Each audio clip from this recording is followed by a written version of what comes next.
Yeah, yeah, yeah. Football feast, football feast. This the football feast extra podcast. Football feast.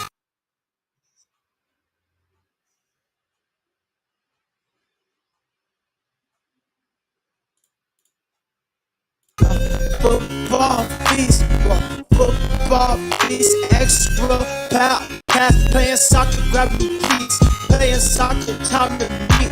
Playing soccer, time to beat. They've been talk a lot of it. Playing soccer, get the piece. Playing soccer, let's get it. Playing soccer, let's go. Football podcast.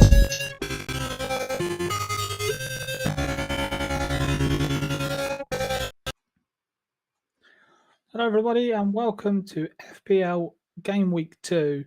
We're going to run through the FPL Game Week last week, go through the top 5 teams, showcase them, see who's where in the league, also look at some potential transfers in and out of your teams ahead of this weekend's fixtures. A day later than normal. We do apologise. There's been a lack of content this week. I've been unwell, unfortunately, but I'm on the mend now, and Billy has been on holiday. So we've struggled to get content out over the past week, but we're back now. And as of today, we're back on a normal schedule. We will be back with our full episode Monday at 8:30 p.m. live on Twitch and YouTube. So remember to check us out then. But for now, let's get into FPL, the reason that we're here. I'm just going to show you the league. Okay, here we go. So we can see here, top 5. Some familiar names. They're starting to get locked down on the top 5 here. We'll run through them. It's Callum Robb in first with It's Me Mario. Boys and Dahoud, Courtney Robinson has gone up to second. I prefer Flam Mike Oakes, who's been in the top 5 every week so far since the league began. And Ed Lasso, a new name in the top 5. Eden Edwards had a really good week with 83 points, has shot up through the league table. And in 5th place is Club Tropicana, Romy Baker. That is our top 5. So we are going to go through the teams and let's see who everybody's got. So again, we looked at this team last week. Let's see what changes were made and how the team performed. We can see straight away the standout player there was Gusto, who I can't imagine many people had in their team.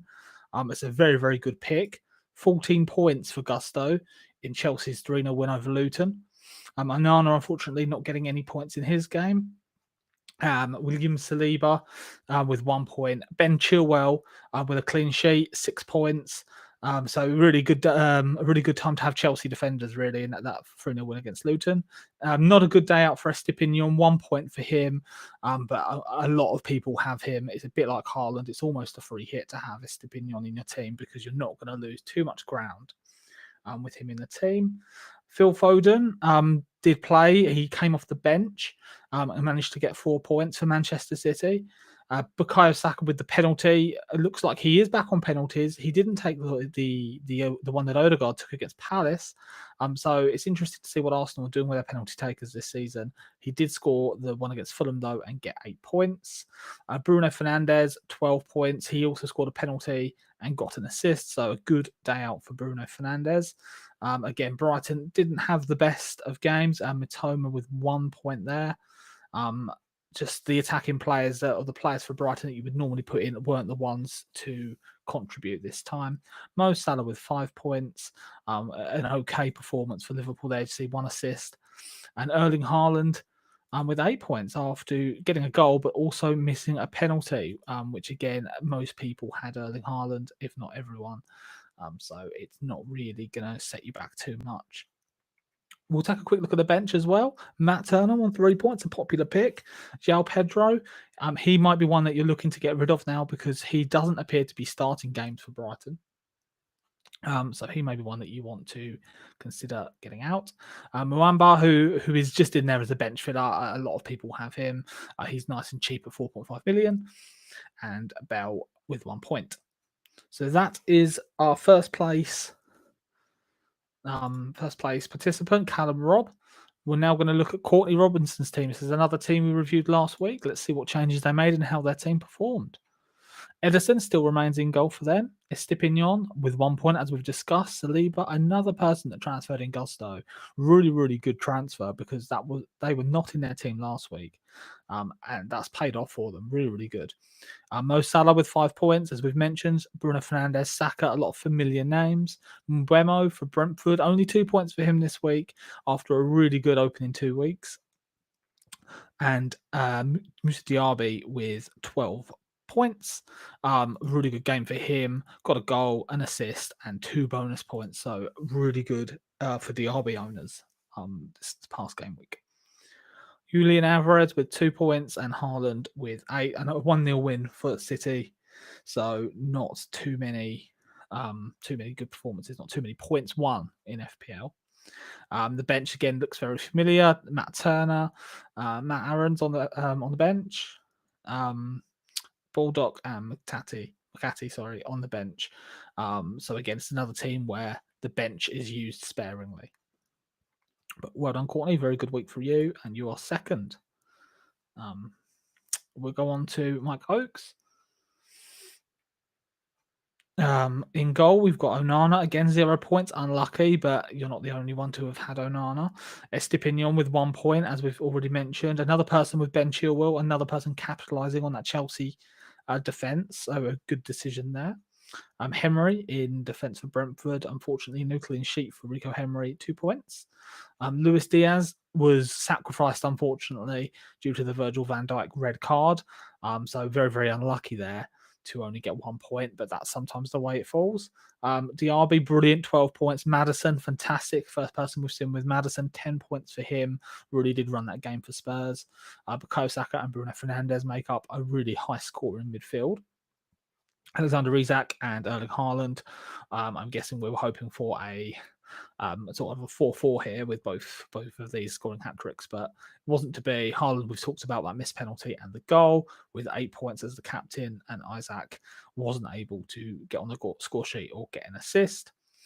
The bench is Areola, Akanji, Roberts, and another person was João Pedro. We're starting to see less of him now. I think people are getting wise to the fact that he's not going to be a regular starter for Brighton, and given Brighton's next few fixtures are transferring him out. But we will look at fixtures for these teams in a minute. Okay, let's look at number 4. This person got 83 points. Ed Lasso, is the name of the team. Eden Edwards is the manager. This is the first time we've seen this team, so let's see what we've got here. Onana with 0 points, Estepignon with 1 point, and Saliba with 1 point is pretty standard.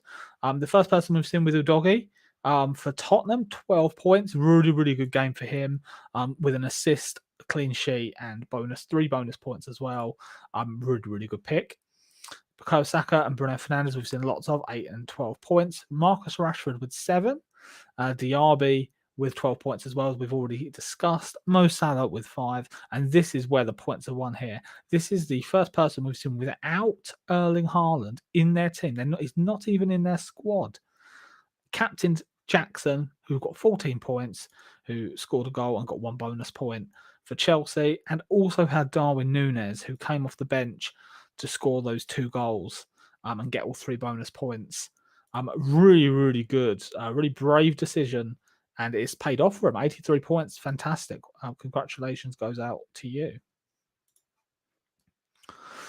And finally, we will round this review off with the 5th place manager. Edison in goal, Ben Chilwell in defence, Estepignon and Henry, all players that we've seen in the other teams. Chilwell with the 6 points, but this is probably not where the points were made. As you see, only 36 points gained this week. This manager was a lot higher in the rankings. He's dropped down due to a poor game week.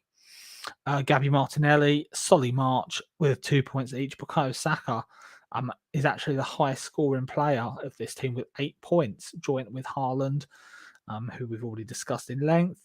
Julian Alvarez with 2, João Pedro with 1, and Mbeumo with 2.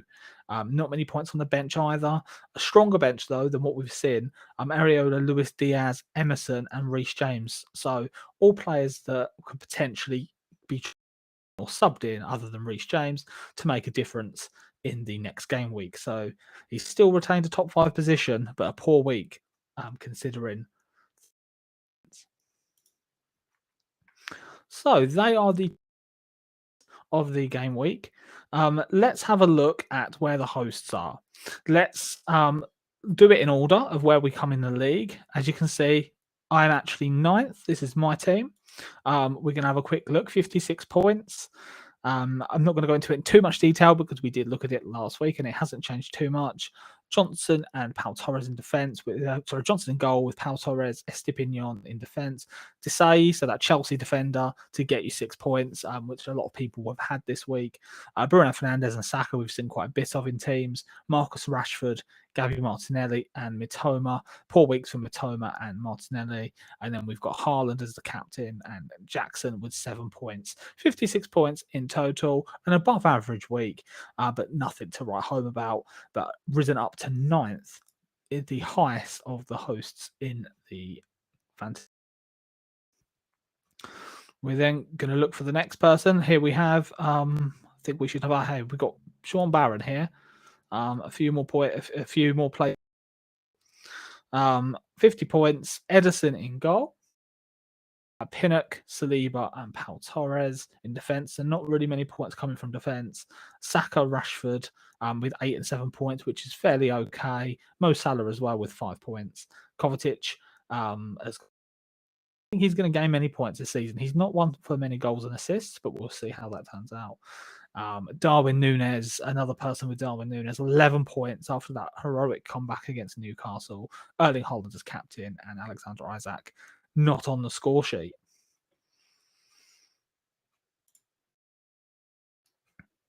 And then we will head down to Billy, who's risen up to 23 places, who in a row has had the best week points-wise out of all of the hosts.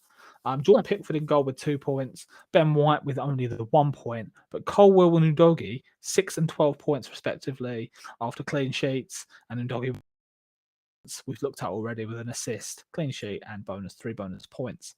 Phil Foden coming off the bench, Merton Odegaard penalty, didn't get many points, but we do have in Billy's team the highest scoring player of the we will look into in a little bit. Raheem Sterling, 19 after a superb performance against Luton, 2 goals and assist. Also gets clean sheet points for being in midfield in FPL and the bonus 3 points. So phenomenal from Billy. I know he was deliberating making Raheem and decided not to go with it in the end. Could you imagine the Sterling was captained? So very, very good from him. Marcus Rashford makes up the midfield, and then a solid enough attack of Ollie Watkins getting 5 points with 8 points, as everyone or nearly everyone has had, and Julian Alvarez with 2 points. So that is how everybody has done on the league so far. We are now going. We are now. Look if I can just share the right screen. At player statistics, here we are. This is the points every player got during the last game week, similarly to how we looked at it the week before. And as I already Sterling there, top with 19 points.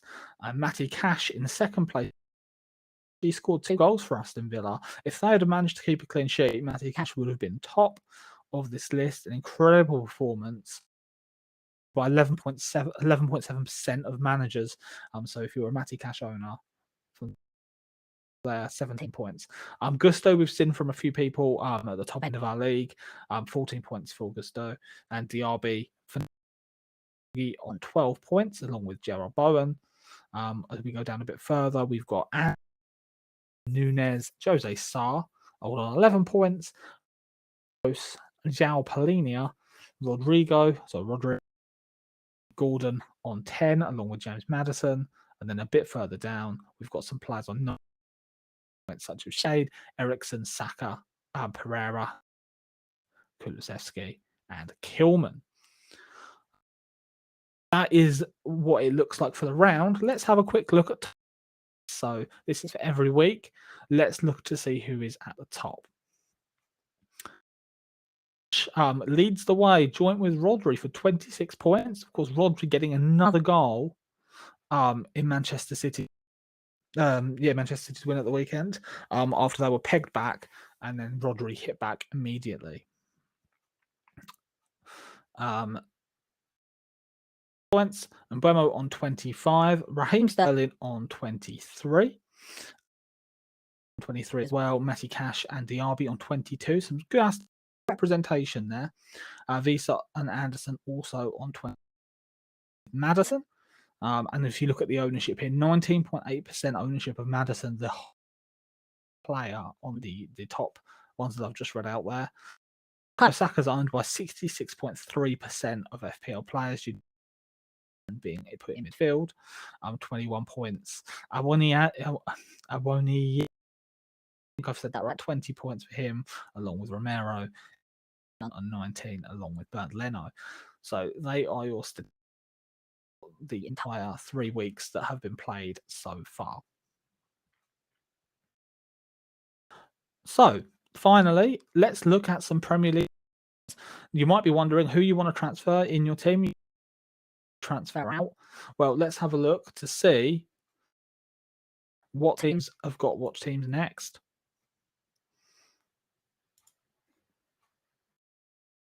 Bring up the fixtures. Okay, so this is for this game week. So this is Luton versus West Ham. You have West Ham players in your team. It is unclear to go for. Antonio seems to be in good form at the moment. Here, but we will look at West Ham's next few fixtures in a moment. Sheffield United and Everton. I would recommend going for whoever is playing Sheffield United, but are another team that aren't doing particularly well and don't really look at. Maybe stay clear of changing the team around these fixtures. Brentford versus Bournemouth. Bournemouth, to be honest, people with Mbeumo though, I would definitely keep in your team. And if you've got Rico Henry or any bright defenders, I would definitely think about keeping them in your team. Burnley versus Spurs. Won't find it as easy as especially away at Burnley. But if you've got James Madden, you've got other Tottenham creative players, this might be a good time. Richarlison scored in the week in the cup that they lost and they went out, but maybe that scoring run might be worth looking at Richarlison. Nottingham Forest, I said the same thing last week. Chelsea is coming up. If you've transferred a Chelsea player in or two, you might want to transfer another one in to have a Chelsea. Raheem Sterling really does look on fire at the moment and has scored his first goal for Chelsea. I've seen some people transferring. So really look at your Chelsea assets. I think that they are the team to build around. Next fixture is equally as positive for them. Manchester. Again, Manchester City at home. I will get onto Man City after. There's a reason why I think I would hold off on transferring more Manchester City assets, and I will explain why. Brighton versus Newcastle. This is a difficult match for Brighton. They've got a difficult run coming up. Maybe this could be the game to drop Estepinion if you think keep a clean sheet against Newcastle. Also, if people that have got Mitoma in the team, Brighton are another team to watch, and I'll go into that in a moment. Brighton defenders and goalkeeper. Wolves, although they did put 5, they don't look like scoring in the Premier League really. You should be fine if you've got people attackers that you think are going to do well. I don't think many people. The one thing with Crystal Palace, they looks like they've just signed or are close to signing Dean Manchester United. This may mean that Sam Johnson doesn't get as many. So that's one to keep an eye on. always a cracking game. Would just steer clear of the defenders for both teams. Liverpool are going to be without Virgil van Dijk. Against Newcastle, Liverpool's attack looked on point. I would be quite confident maybe going with the Diaz or Salah or Diaz sort of combination. Just stay clear maybe of cash well for you this week. Maybe consider dropping them to the bet the upcoming week. And then Arsenal United. This could go either way, really. Arsenal are at home, so you would like to say have got the. Most people have their Arsenal and Manchester United assets build or up front, so you could go for a combination of both of these. Recommend if you've got Aaron Ramsdale in your team, or even Onana, maybe this is a game to rotate them out and look at different options. We'll quickly go ahead to the next game week, because we always like to look 1 or 2 weeks just to see what's happening with other teams. As you can see, have Liverpool, Villa have Palace, Fulham have Luton, Manchester United have Brighton. So Brighton's difficult run of games is Sheffield United have Spurs. So if you do think that Spurs are going to get past Burnley and then their next game United, it could be really worth considering Spurs attacking players. West Ham have Manchester City. I mean, anyone going to have an easy time of it. Everton host Arsenal. Bit of a bogey ground for Everton. So again, I would maybe avoid defenders, which I'm sure most people have anyway. I think that's in their team. It might be worth looking at ahead of that game. Chelsea are at Bournemouth. As I said, Chelsea have a very nice run of games coming up. Continue to pile in those. I don't think you can go wrong with them at the moment. Newcastle to Brentford, which could be quite a tricky fixture. Alexander Isak to maybe score more goals in that one. So if you've got Newcastle assets, especially attacking assets, it could be worth keeping on to those. And then the Monday night Forest taking on Burnley. Again, I don't think many people have got any of the assets from these two teams, but if you've got that Nottingham Forest forward that has been scoring a lot, could be a good game for him. Okay, the fixtures coming up. We have reviewed everything here that we was going to. There's one last thing that I want to go over ahead of this, and that is a few transfer rumors. And this could impact you maybe want to transfer in for your team. With you here, as you may have seen, Ansu Fati has been linked with a move to Brighton. Move is pretty close, so that is have happened either by the time that this is being viewed or is. So where is Ansu Fati going to fit in at Brighton? If we look at this little his position heat map for his entire career, this is he's played 91 times as a left winger, 13 times as a centre, 7 times as a right winger, once as a right midfielder, once as a left midfielder. Or he can play sort of anywhere along the front three.